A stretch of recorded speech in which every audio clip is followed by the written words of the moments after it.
Welcome to Qiological Shop Talk. In this podcast, we bring you roughly 20 to 25 minutes of practical clinical methods, perspectives, and advice that has its work boots on. Listen in for clinical gems that you can begin to investigate the next time that you walk into clinic. Additionally, visit the show notes page for supporting materials from this week's guest on Shop Talk. All right, friends, roll up your sleeves. Let's get to work.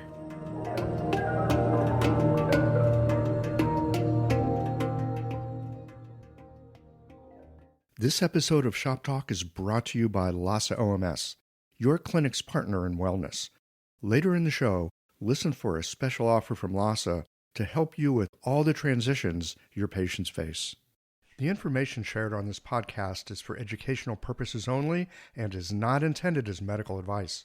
Always consult a qualified licensed healthcare professional before making any decisions about your health or treatment. The host and guests are not responsible for any actions taken based on the content of this podcast. Thank you, Michael, for giving me this opportunity to talk about palpation for this Shop Talk presentation. The French osteopath Jean-Pierre Barral says, "Only the tissues know." Shudo Sensei says that the foundation of our skill in assessment and treatment is palpation. Acupuncture is truly and primarily a manual medicine. Our ability to sense with our hands deepens and roots whatever theory we may have in the actual physical body of the person. My goal here is to use as an exemplar the Yuan Source point kidney 3 to enhance and differentiate and improve palpation skills for this primordial and key Yuan Source point. My own approaches to palpation have derived from studying various Japanese bodywork systems, from meridian therapies approach, from Toyohari, also from the channel palpation work of Dr. Wang Juyi, who I studied with in 1982. Combined with all of that, for the past 10 years, I've been using the osteopathic approaches of visceral manipulation. And this is, they all fit well together. Our medicine fits very well with osteopathic approaches. Now, I think the Western approaches have been too reductionistic, and we actually see this even among some of our own skilled practitioners, where there's a primary emphasis on trigger points, on motor endpoints, on e-stim. I think these are fabulous, very powerful, useful for specific myofascial neuro functions, but the totality of chi regulation is missed in this way. Now, Wang Juyi says that channels are the pathways for the interaction of nerves, vascular, and lymphatic systems. So when you think of actually palpating at kidney 3, what are you feeling for? Where are you feeling? I believe that the contemporary descriptions of finding kidney 3 in TCM with a relatively heavy gauge needle and vigorous lifting and thrusting to generate a Da Qi response is included with the advice to be careful to avoid the artery. Now, the arteries are the driver of source points, and all of the yin channel source points are over a major artery. Lung 9 is our primary diagnostic artery area to feel the potency of all of the channels and of the general chi status overall. And when we think of what points are, Again, Wang Ji says the points are like busy markets, so many transactions going on between nerves, blood vessels, lymph, and other molecules and structures that are in the extracellular matrix that define health and vitality. One metaphor that might be useful is to think of a source point, in this case Tai Chi, kidney 3, as being like a musical ensemble. So when we palpate, what are the findings? We really want to palpate the quality of the posterior tibial artery. That's the source structure for source points. And is it puffy? Does it have good palpation? Can you feel its edges? And we know from Nanjing 69 that yin tends towards deficiency. And very few of us ever see kidney excess. Generally, the kidney as a primordial source point that integrates us to prenatal and postnatal engagements of Jing vitality is often the deficiency of kidney 3 is palpated by the quality and tone of that posterior tibial artery. So thinking again of this musical ensemble, the main stringed instruments might be the artery, but what about the woodwinds? What about the conductor? So that we can differentiate the bundle of qi transmission that is held within the bundled artery, nerve, and lymphatic vessels, veins as well, so that once we palpate the quality of the artery, then bundled right next to it and behind it is the posterior tibial nerve. And this can be palpated for how hard and tense does it give a neural response. Is there a blockage in the nerve transmission through this key source point? When it comes to the fluids, qi, blood, and fluids are rather easy to assess in that medial malleolus area. It's cold, it's damp, it's swollen, and easy to feel. So these are the three things that we want to be able to have more nuanced palpatory skill with. Now, unlike the TCM needle approach to tonify the artery, some of the Japanese techniques with their very fine, delicate needle and a gentle insertion, you can get to the outer layer, the muscular outer layer of the artery, the intima adventitia, this web of connective tissue wrapping the outer layer of the muscle. And as the delicate insertion of the needle reaches that layer, you can feel and you can see the actual pulsation of the shaft of the needle by the artery. This is the primary tonification technique to wake up the muscular wrapping, the muscular qi of the artery to allow for a stronger flow.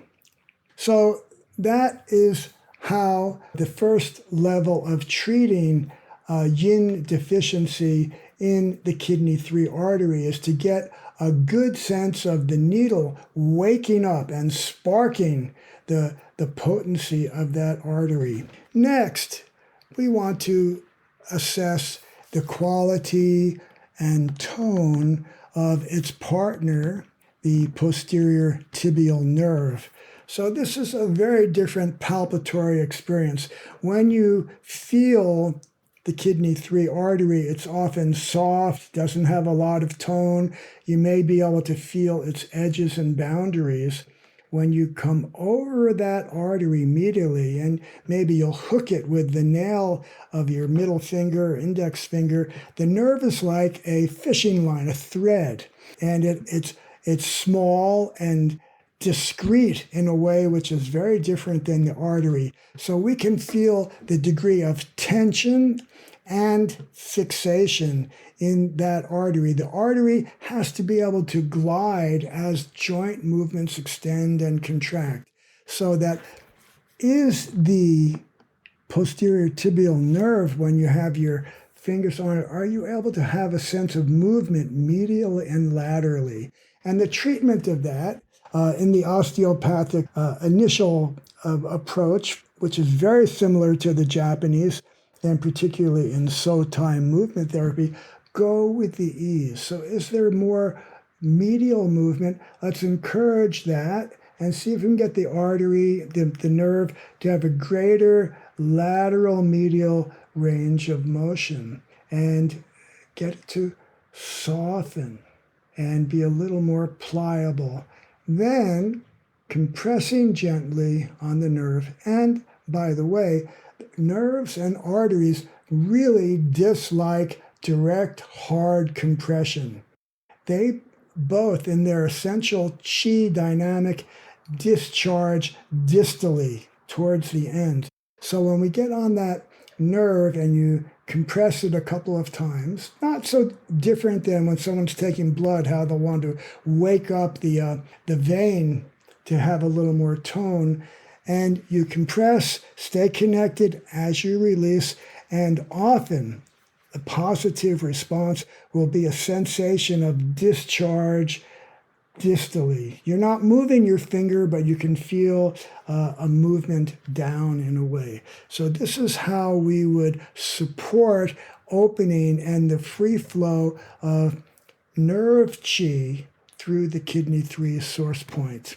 When it comes to fluids, as I said, they're pretty easy to see. The area is often cold, swollen, maybe damp. And here, in terms of the therapeutic response, I would like to say we can use moxa. And in this case, the TCM style of moxa would be very appropriate, pole moxa, where you're not directly on the skin, you're warming the area for improved flow. Or if you are a Japanese style practitioner, you might do heat sensing chi netsuku approach, or we can even use gentle stroking because the lymphatic vessels are one cell. They're very open. They don't either respond to strong pressure. And here, among the various Japanese teishin tools, the chokushin, or you can use a gua sha with a very light proximal stroking to move the fluids out of the gravity collecting area around the ankles and move it up into the calf and above the knee region. And here we can also use range of motion Sotai movements and flexion and extension to have the muscles push those fluids more distally. And there are, for all of these, associated points that are useful to add to the overall enhancement of chi flow through the source point. So for fluid accumulation, I particularly like Wang Juyi's combination of the He-Si points, lung 5 and spleen 9, to move the fluids particularly up past the knee so they can go back to the core of the body. For the blood tonification of the artery, we could use spleen 6 and liver 9 over the saphenous vein and artery on the inner distal thigh. For the nerves, enhancing the nerve chi flow, we could use liver 3 and gallbladder 34. In addition, you might use other core back shu points used for such points, and also abdominal points like Ren 4 for the blood, Ren 7 for the chi. We have many different supportive possibilities. So these are the ways that I suggest that you can have a more refined and differentiated palpatory assessment and reading of what is really needing support and balance in this critical Yuan source point. So I hope you find this interesting. If you're interested more in the fusion of osteopathic technique with our traditional East Asian medicine. One, look to the work of Dan Bensky and Chip Chase with Engaging Vitality.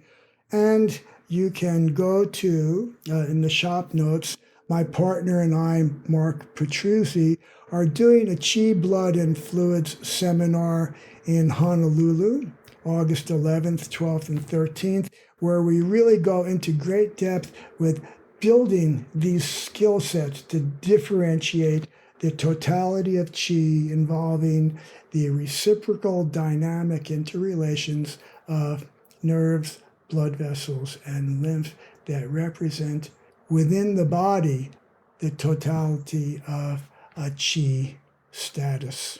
So thank you very much and look forward to hearing from you. I can be reached at jeffreydan@gmail.com. When you're looking for herbs, tools, and supplies to guide your patients through life's transitions, you need quality you can trust. Lhasa OMS offers an unmatched selection of acupuncture needles for every style, herbs from all your favorite manufacturers, and everything else you need to run your clinic with confidence. Visit LhasaOMS.com to source the herbs and other supplies featured in this series. Use the code FERTILE15 for 15% off your next purchase at LhasaOMS.com. Some exclusions apply. See website for details. That's it for this episode of Shop Talk. Did you learn something that brought a patient to mind? Don't keep a good thing to yourself. Share it with a friend. They'll be happy that you did. And tune in again for our next episode of Shop Talk.